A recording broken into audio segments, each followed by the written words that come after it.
বহুদিন হলো অবেলায় আড্ডা আপনারা দেখছেন, এনজয় করছেন। আমি নীলাঞ্জন রয়েছি আপনাদের সঙ্গে, কিন্তু আমার প্রডিউসার, আমার ডিরেক্টর, আমার চ্যানেল হেড প্রত্যেকের একটা নোটেশন আমার প্রথম দিন থেকে কানে বাজছে। মাঝে মাঝে যখন দেখা হয় ফ্লোরে, যখন আসি শুটিংয়ের সময়, প্রত্যেকে এসে বলেন, নীলাঞ্জন শোতে হিউমারাস হও, নো প্রবলেম, কিন্তু বস লক্ষ্মী লাভ হওয়া চাই, দিনের শেষে পয়সাটা মেন। অ্যাডভার্টাইজমেন্ট আসছে, শো জনপ্রিয় হচ্ছে, আপনারা দেখছেন, প্রচুর প্রচুর মানুষ ইনভেস্ট করতে চাইছেন, কিন্তু তাও আমরা লক্ষ্মী পাইনি। তাই আজ অনেক খুঁজে পেতে কুমোরটুলি থেকে অর্ডার দিয়ে ফাইনালি আমাদের লক্ষ্মী লাভ হয়েছে। শুভলক্ষ্মী আজ আমাদের সঙ্গে অবেলায় আড্ডায়। শুভলক্ষ্মী, ওয়েলকাম। কুণালদা, তোমাকেও ওয়েলকাম আজকে। এবং আজ আমাদের প্রডিউসার থেকে, ডিরেক্টর থেকে আমরা সবাই খুশি হয়েছে তোমরা এসেছো বলে, যে আমাদের ড্রেসটাও আজ তারাই অ্যালট করেছিলেন। একটাই লম্বা সাদা থান তারা দিয়েছিলেন, যেখান থেকে কেটে ওদের দুজনের শার্ট এবং আমার প্যান্ট হয়েছে। আমার শার্টটা আর হয়নি, ফলত পুরো সাদা হয়ে জিতেন্দ্র হয়ে আসতে পারিনি। শুভলক্ষ্মী, গানের শুরুটা কোথা থেকে? মানে একেবারে গানের শুরুটা আমার বাড়ি থেকে, কারণ আমার বাড়িতে সবাই স্বাভাবিক, হসপিটাল থেকে আর শুরু করা সম্ভব নয়। না, আমি অ্যাকচুয়ালি হসপিটাল থেকেও বলতে পারো, বিকজ আমি তো হসপিটালেই হয়েছি, আর সেখান থেকে আমার মায়ের থেকে আমার মিউজিক পাওয়া। আমার মা, আমার দিদিমা, আমার বাড়িতে মিউজিকের একটা পুরো অ্যাটমসফিয়ার ছিল। ছোট কান্নাটা সরগমে গাইতে, সেটা আমার মা বলতে পারবে, আমি বলতে পারবো না। কিন্তু গানটা আসলে মায়ের জন্য, আমার দিদিমার জন্য, মানে ওই বংশ পরম্পরায় পাওয়া আর কি, মানে ওইটাকেই পলিশ করা, কিন্তু পাওয়াটা আমি হয়তো এই ফ্যামিলির মেয়ে হয়েছি, তাই জন্যই হয়তো গানটা পেয়েছি। ছেলেবেলা থেকে তুমি গানটা গাইছো, তুমি কথাটাও মানে ইকুয়ালি ভালো বলো, তো সেটাই কি কারণ যে কারণে কুণালদা পুরো চুপচাপ থাকেন? না, কুণালদাও অনেক কথা বলে, কিন্তু সেটা শুধুমাত্র ফোনে বুঝে নিতে হবে। আচ্ছা আচ্ছা, অ্যাকচুয়ালি আমার ভূমিকাটাই তাই থাকে, ওর সাথে লাইভে বসে টোটাল ব্যাপারটাকে আমি এনজয় করি।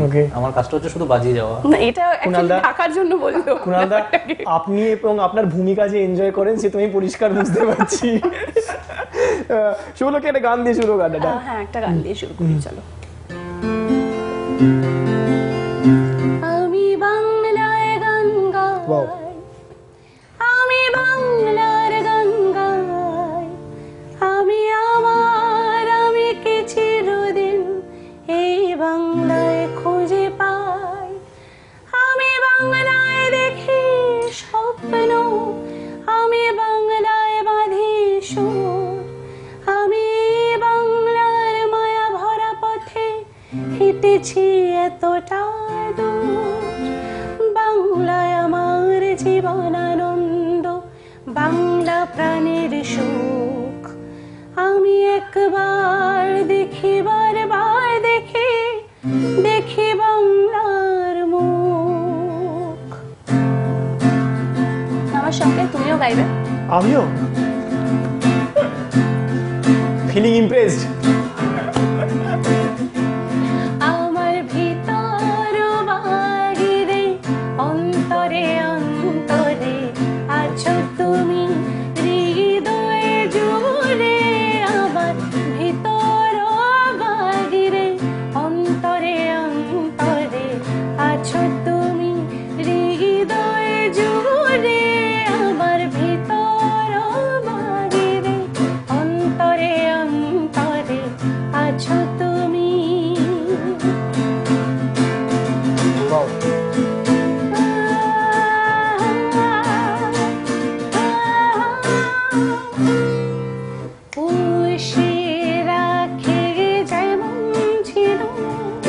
খোলসের আবরণে ফসলের সুর, সে রাখে যেমন ছিল। খোলসের আবরণে ফসলের সুর, তেমনি তো আমার গভীর জানা, তেমনি তো আমার গভীর জানা।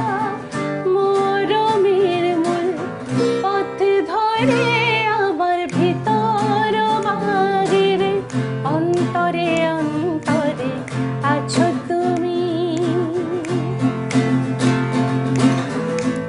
এর পরের লাইনটা লাইনগুলো এত সুন্দর সবার জন্য, মানে আমি আজকে এই চ্যানেলে এসেছি যে চ্যানেলের সকল দর্শকের জন্য। শিওর। ভালো আছি, ভালো থেকো, আকাশে ঠিকানায় চিঠি লিখো।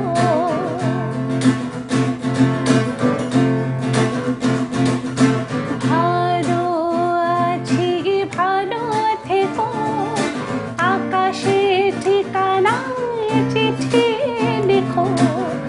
দিও তোমার মালা খানি, দিও তোমার মালা খানি, বাউলে রে মনটা রে আমার ভিতর বাহিরে, অন্তরে অন্তরে আছো তুমি, হৃদয়ে জুড়ে আমার ভিতর বাহিরে, অন্তরে অন্তরে আছো তুমি, হৃদয়ে জুড়ে আমার ভিতর বাহিরে, ওয়াও ওয়াও, অন্তরে অন্তরে আছো তুমি।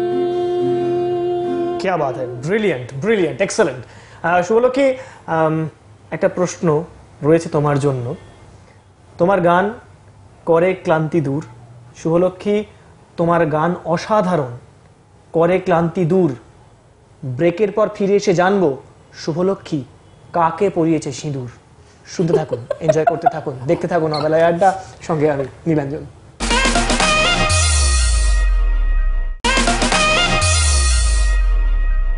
শুভলক্ষ্মী সিঁদুর পরিয়েছে, তাই নিয়ে হয়েছে ক্রেজ। শুভলক্ষ্মী সিঁদুর পরিয়েছে, তাই নিয়ে হচ্ছে ক্রেজ। প্রমাণ আছে নীলাঞ্জনের কাছে। এই দেখো ওর বুড়ো আঙুলের ব্যান্ডেজ, আঙুল কেটে সিঁদুর পরিয়েছে এমনি করে। অবেলায় আড্ডা, এনজয় চলছে, হাসি চলছে, মজা চলছে, গান চলছে। নীলাঞ্জনের সঙ্গে শুভলক্ষ্মী আছে, কুণালদা রয়েছে। শুভলক্ষ্মী, কি হয়েছে আঙুলে? আঙুলটা কেটে গেছে, আর কিছু কি করে কাটলো? বুড়ো আঙুল এরকম স্ট্র্যাটেজিক পজিশনে, সব কথা সব জায়গায় বলা যায় না। এটা অত্যন্ত একটা সেফ অ্যান্সার। সব কথা সব জায়গায় বলা যায় না।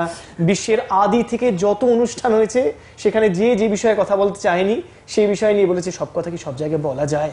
যেমন কুণালদা এবং তার ভূমিকা, একটু আগে কুণালদা বলছেন আমার ভূমিকা, আমি তাকে নিয়ে, আমি সেটা নিয়ে খুব খুশি থাকি। সো কুণালদা এবং কুণালদার ভূমিকা নিয়ে আমি, ভূমিকার নাম আছে একটা। আচ্ছা, কুণালদার ভূমিকারও একটা নাম আছে। ভূমিকারও একটা নাম আছে, তার নাম কি আমি বলতে পারবো অন স্ক্রিন? আমি জানি না, কুণালদা একটু লাজুক লাজুক মুখ করে থাকে। তার নাম কোন অবস্থাতে না? আচ্ছা আচ্ছা আচ্ছা, কুণালদার ভূমিকার নাম আচ্ছা ছেড়ে দাও, আমরা সেই বিষয়টা নিয়ে নয় পরে আলোচনা করব।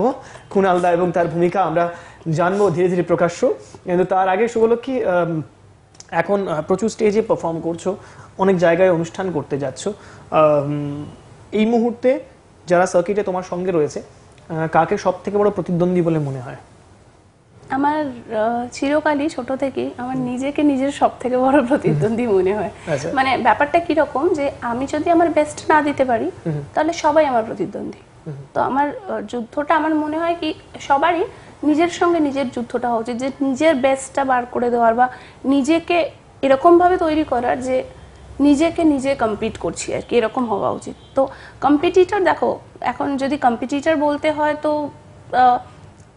বম্বের অনেকেই কম্পিটিটর, কলকাতার অনেকেই কম্পিটিটর, কিন্তু তুমি যদি নিজেকে নিজের প্রতিদ্বন্দ্বী ভাবো বা নিজেকে নিজের কম্পিটিটর ভাবো, আমার মনে হয় তাহলেই তুমি তোমার বেস্টটা দিতে পারো। সার্কিটে অলওয়েজ দু তিনটে মানে প্যারালাল লড়াই চলে, আমি সেই সূত্রে জিজ্ঞেস করলাম। মানে একটা লড়াই হতো যারা খুব উঁচু দরের সেলিব্রিটি, যারা পেজ 3 একেবারে রেগুলার মুখ, যাদেরকে আমরা এক ডাকে চিনি, এক নামে চিনি, এবং দ্বিতীয় ধাপে তারা যারা প্রতিদিন ফাইট করছে নিজের নামটাকে আরো একটু পরিচিতি দেওয়ার জন্য, আরো একটু বেশি করে ফেমাস হওয়ার জন্য। তাদের মধ্যে প্যারালালি একটা প্রতিদ্বন্দ্বিতা চলতে থাকে। আমি সেই জায়গা থেকে প্রতিদ্বন্দ্বিতা চলে, কিন্তু আমি কি ফলো করি বলতো, আমি ফলো করার চেষ্টা করি, আমি তাদেরকে আইডল মানার চেষ্টা করি। যেমন কবিতা কৃষ্ণমূর্তিজিকে আমি আইডল মানি। আমি কোনোভাবেই আমি বলবো না যে আমি ওনার কম্পিটিটর, সেটা হতে পারে না। তার নাম হচ্ছে তোমাদের তো তোমাদের আলাদা জনার, মানে তোমরা যারা ফাইট করছো, আমাদের তুমি আমাদের জনারের কথা বলছো, আমাদের এজের যারা গান বাজনা করছে তাদের মধ্যে আমি অবশ্যই বলবো যে অন্বেষা ভীষণ ভালো গাইছে। তো অবশ্যই অন্বেষা ইজ এ বিগ মানে কম্পিটিটর তোমার ভাষায় বলতে পারো।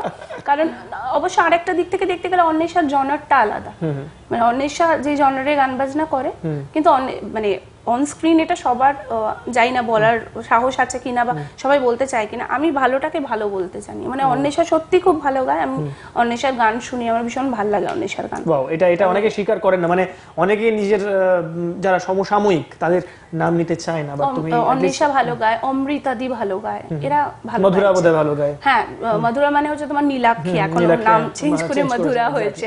হ্যাঁ, মধুরাও ভালো গায়। তো এরা সবাই ভালো গাইছে। দেখো আমরা সবাই ভালো গান করার চেষ্টা করছি, তো এইটা যদি ভাবি না যে কম্পিট করছি, তাহলে আমার মনে হয় না কোনোদিনও সাকসেসফুল হতে পারবো। তুমি, আমি জানি যে তুমি মাঝে বেশ কয়েকদিন গান বাজনার জগৎ থেকে একটু হলেও সরে গেছিলে এবং তারপর আবার একটা কামব্যাক মতো হয়েছে তোমার মাঝে। আসলে মানুষের লাইফে আপস এন্ড ডাউনস চলে, তো আমার লাইফে কিছু একটা প্রবলেমের জন্য আমি হয়তো গান বাজনা থেকে সরে যাইনি, তখনও এরকম ভাবেই গান বাজনা করতাম, কিন্তু হয়তো যেরকম এখন শুভলক্ষ্মীকে দেখছো, হয়তো তখন শুভলক্ষ্মী একটু বদলে গেছিল বা পাল্টে গেছিল, হয়তো সেই সময় হয়তো তোমার সাথে আমার প্রথম দেখা, তুমি এটা বলতে পারলে। এটা শুনে যা ভালো লাগলো, তোমার সঙ্গে আমার প্রথম দেখা, চারদিকে কেমন একটা দেখলাম যে পাতা ঝরে ঝরে ঝরে ঝরে যাচ্ছে, হালকা একটা ব্রিজ চলছে, আমি আর শুভলক্ষ্মী হাঁটছি। শুভলক্ষ্মী, একটা রোমান্টিক গান হোক প্লিজ, এই সিচুয়েশনটাকে কম্পেয়ার করতে পারে একটা অনবদ্য গান। চলো। এই ভালো এই খারাপ, প্রেম মানে মিষ্টি পাপ, চলো মানে মানে দিয়ে ফেলি ডুব, তুমি আমি মিলে দুজনে মনটাকে বেঁধে ফেলি সাত পাকে, চলো ছোট খাটো করে ভুলছো তুমি আমি মিলে। এই ভালো এই খারাপ, প্রেম মানে মিষ্টি পাপ, চলো মানে মানে দিয়ে ফেলি ডুব, তুমি আমি মিলে সাজিয়ে গেছি ছোট্ট এক ফালি সুখ, রাজি আছে আজকে বৃষ্টি নামুক, তুমি আমি ভিজবো দুজনে খুব ভরসা দিলে।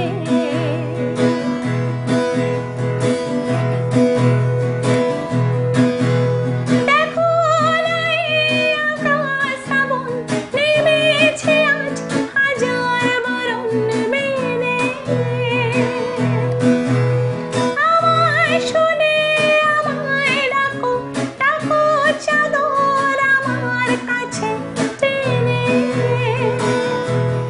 রঙে রঙে ভরিয়ে দিয়েছি ঘর, ভিজে গেছি বৃষ্টি নামার পর, তুমি আমি ভাবছি কেউ যা যাব, যাচ্ছি চলে। এই ভালো এই খারাপ, প্রেম মানে মিষ্টি পাপ, চলো মানে মানে দিয়ে ফেলি ডুব, তুমি আমি মিলে। क्या बात है, brilliant, excellent, wow. Reality show বা রাদার টেলিভিশনে বিভিন্ন পারফরমেন্সের মাধ্যমে তোমার একটা উত্থান, সেই সময় ওয়ার্ল্ডটা কিরকম ছিল, যদি আমাকে সেই সময় গল্পগুলো শোনাও। সেই সময় আসলে বয়সটা কম ছিল অনেকটা, তো আমার লাস্ট, আমি চ্যানেলের নাম বলছি না, লাস্ট আমি 2010-এ একটা রিয়েলিটি শো, যেটা আমরা সবাই দেখি বিভিন্ন চ্যানেলে, তো ওই চ্যানেল থেকে আমি কুইট করি একটা কম্পিটিশন থেকে। তো সেটার পেছনে কিছু কারণ ছিল, আমি কুইট করি, কিন্তু তার আগে আমি যে কটা কম্পিটিশনে গেছি সেই সময় ব্যাপারটা না অনেক কি বলবো, এই কম্পিটিশনটা অনেক স্ট্রং ছিল, মানে আমরা একে অপরের স্ট্রং কম্পিটিটর ছিলাম। মানে আমরা যখন তখন ধরো গ্রুমিং চলছে, গ্রুমিং করতে করতে কখন যে ওটা গ্রুম আউট করছে কাউকে আমরা জানি না, মানে আমরা এমনি নর্মাল গান গাইছি, ধরো গাইতে গাইতে কাউকে গ্রুম আউট করে দিল, মানে কম্পিটিশনটা খুব মানে জোরদার হতো আর কি, যাকে বলা হয় মানে কিসমে কিতনা है दम, ওই টাইপের একটা কম্পিটিশন হতো। তার আগে আমি যে কম্পিটিশনে গেছিলাম, আমি ছিলাম, অনেক ছিল, তো সেটা আমার প্রথম কম্পিটিশন। তো আমি এটা হিন্দি চ্যানেলের, মানে কলকাতার প্রথম হিন্দি চ্যানেল সেটা, তো সেই চ্যানেলের একটা কম্পিটিশন, ওইটা আমাকে প্রথম একটা ব্রেক দেয়। তারপরে আস্তে আস্তে ধরো যে রিয়েলিটি শোগুলোতে গেছি, অবশ্যই রিয়েলিটি শো থেকে আমরা অনেক কিছু শিখেছি, কারণ প্রথম যেটা শেখা যায় সেটা হচ্ছে ডিসিপ্লিন, ওই ভোরবেলা ওঠা, গ্রুমিং, যোগা ক্লাস, তারপরে তোমার যেরকম যেরকম ভাবে চলছে সব একটা ডিসিপ্লিনের মধ্যে থাকলে না অটোমেটিক্যালি মানুষ অনেক কিছু শেখে, তো সেই ব্যাপারটা আমরা শিখেছি সত্যি। क्या बात है। আরেকটা যেটা অত্যন্ত প্লাস পয়েন্ট তোমার, সেটা হচ্ছে তোমার মা এবং বাবা তোমাকে ভীষণ প্রোটেক্টিভ তোমার ব্যাপারে, ভীষণ সাপোর্টিভ। হ্যাঁ মানে এক্স্যাক্টলি, প্রচন্ড সাপোর্টিভ। আমার মা ভীষণ ভালো গান করেন, তো মা বাবা দুজন যদি না এরকম ভাবে সাপোর্ট করতো তাহলে আজকে আমি শুভলক্ষ্মী হতাম না, আর আজকে নীলাঞ্জনের সঙ্গে বসে থাকতাম না। আর একটু তারিফ করো প্লিজ, নিজের তারিফটা শুনতে ভীষণ ভালো লাগছে। আচ্ছা, ফিরে এসে আমার নিজের ব্যাপারে শুভলক্ষ্মী প্রচুর তারিফ করবে, আপনি দেখতে থাকুন, এনজয় করতে থাকুন অবেলায় আড্ডার সঙ্গে। আমি নীলাঞ্জন, আমার সঙ্গে রয়েছে শুভলক্ষ্মী। কোথাও যাবেন না, আমরা একটা ছোট্ট ব্রেকের পর ফিরে আসছি।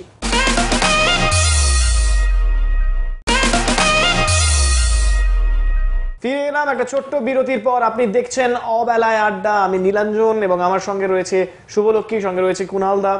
আমাদের প্রোডাকশন থেকে আজকে একটা লম্বা সাদা থান দিয়েছিল, সেখান থেকে কেটে দুটো শার্ট এবং একটা প্যান্ট হয়েছে, সেটাই পরে আসা হয়েছে আর কি। এনিওয়েজ, শুভলক্ষ্মী, ফ্যামিলি ভ্যালুজের ব্যাপারে কথা হচ্ছিল। সুন্দরী গায়িকা থাকলে যেটা সব থেকে বড় সমস্যা সেটা হচ্ছে প্রচুর মানুষ প্রপোজ করেন, প্রচুর দুষ্টু অফার আসে, সেগুলোকে কারণ তুমি পাও না। আমি তোমাকে কখনো কিছু বলিনি, এটা কি করে হয়? আসলে ব্যাপারটা কি বলতো, মানে ওটা বাচ্চারা করে অ্যাকচুয়ালি, আমরা বড় হয়ে গেছি। ওকে, তো বড়রা অ্যাকচুয়ালি, বড়দের মধ্যে যেটা হয় সেটা হচ্ছে আন্ডারস্ট্যান্ডিং, মানে ওই একটু প্রপোজ করার পেছনে গিয়ে ওই জিনিসগুলো এখন আমার মনে হয় যে তুমিও আমিও আমরা পেরিয়ে এসেছি। কুণাল্লা, আপনি শুভলক্ষ্মীকে রেগুলার সামনে থেকে দেখেন, মানে প্রচুর অনুষ্ঠানে দেখেছেন, পারফরমেন্সের সময় দেখেছেন, ওর প্র্যাকটিস বা গ্রুমিং সেশনগুলোতে দেখেছেন। ওর সব থেকে কোন হ্যাবিটটা আপনার খারাপ লাগে, মানে any bad habit of Shubhalakshmi? একদম না, আমি ভালো কথা বলতে পারি না, না দাঁড়া, বলবো, ওর সামনে বসেই বলবো। ওর সবচেয়ে বাজে হ্যাবিট যেটা হচ্ছে, খুব একটা প্রশ্ন ভালো জিজ্ঞেস করেছো তুমি। আজ অব্দি শুভলক্ষ্মীর সাথে অনেক লাইভে, এক মিনিট, আজ অব্দি শুভলক্ষ্মীর সাথে অনেক লাইভে গিয়ে বসেছি, কেউ এই প্রশ্নটা সত্যি বলছে আমাকে করেনি। হ্যাঁ, ওর সবচেয়ে ব্যাড হ্যাবিট হলো ও মাথা গরম করে। কিন্তু ওকে যখন ভালোভাবে বোঝানো হয় যে বাবু এটা না ওটা, ওটা না সেটা, ও ভীষণ লক্ষ্মী মেয়ের মতন ও বোঝে ব্যাপারটা। নামের মধ্যেই আছে। হ্যাঁ, ওই জন্য ওকে নিয়ে আমার কোনো জায়গায় কোনো প্রবলেম হয় না। মানে নিয়ার অ্যাবাউট 7 বছর হচ্ছে একই সাথে কাজ করছি, মানে ওই রকমই হতে পারে। কি বলবো, দাদা বোনের মতন ড্রেস আপেও আমি কিন্তু ওকে বলিনি যে তুই সাদা পরে আয়, ও কিন্তু আমাকে বলেনি যে তুমি সাদা পরে আসো। ওর লাইফের সাথে কিছু জিনিস, হ্যাঁ, ও আজকে ওই যেমন একটা কিছু বললো না যে কিছু মাঝখানে ওর একটা প্রবলেম হয়েছিল, সেম একই ভাই বোনের কিছু জিনিস ম্যাচ করে। তো এটা হয়তো কি বলবো, ভগবানের এক জায়গায় নিয়ে এসে দাঁড় করিয়েছে। ওই জন্য আমাদের মধ্যে মিউজিকটা আমরা বেশ ভালোভাবে রাগারাগি করে, আনন্দ করে, হাসি মজাক করে খুব সুন্দরভাবে আমরা মিউজিকটা করতে পারি। ভেরি গুড, মানে এই আন্ডারস্ট্যান্ডিংটা ভীষণ দরকার দুই পারফর্মারের মধ্যে বা যারা একসঙ্গে রয়েছেন। কিন্তু একটাই প্রশ্ন কুণালদা, আপনারা যেখানেই যান সব জায়গায় এরকম ম্যাচিং জামা কাপড় পরে যান? সব সময় না, কিন্তু হয়ে যায়, কিন্তু কখনো কখনো হয়ে যায়। আপনারা কি জামা কাপড়গুলো একই? না না না না না না না না না না, এরকম কোনো ব্যাপার নেই। তান্তাকে করি না, জামা কাপড় বানাই না, আচ্ছা, কিন্তু হয়ে যায়। এটাকে অ্যাকচুয়ালি টেলিপ্যাথি বলে। এক্স্যাক্টলি, এরকম আরো অনেক, মানে ড্রেস ব্যাপারে আমি দেখেছি, ড্রেসের ব্যাপারে শুভলক্ষ্মী কিছু কিছু ব্যাপারে ভীষণ রকমের এক্সপার্ট। আপনি শুভলক্ষ্মী জাস্ট কানের দুলটা দেখুন, শুভলক্ষ্মী একটু ক্যামেরার সামনে কানের দুলটা একটু দেখাও, জাস্ট চেক দ্যাট কানের দুল। আপনি টিয়া পাখিকে দেখেছেন এই গোল রঙের রিংটায় বসতে? ওই রকম একটা জিনিস কানে পড়ে এসেছে।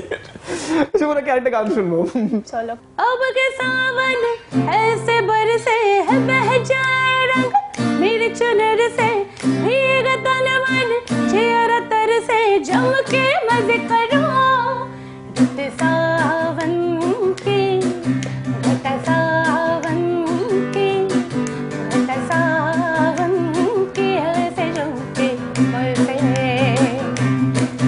लड़ी बरखा की लड़ी बूंदों की, क्या बात, लड़ी बूंदों की टूट के क्यों बरसे। अब के सावन ऐसे बरसे बह जाए रंग मेरे चुनर से भीग तन मन तर से जम के मजे करो।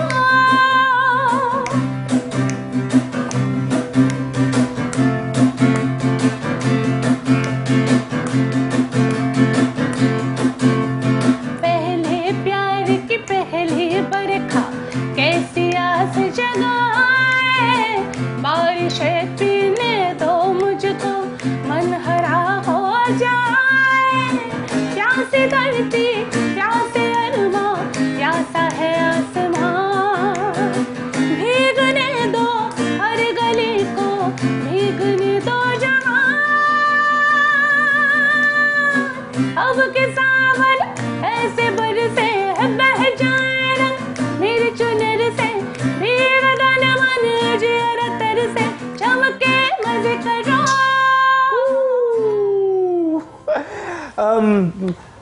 কোন সে মুহূর্ত যেগুলো ভীষণ স্পেশাল লাইফের, মানে হয়তো মায়ের কাছ থেকে খাওয়া হতে পারে, হয়তো শুধুমাত্র মানে গান প্র্যাকটিসটা বাদ দিয়ে, গানটা তো ডেফিনেটলি তোমার লাইফে সব থেকে বেশি এনজয়।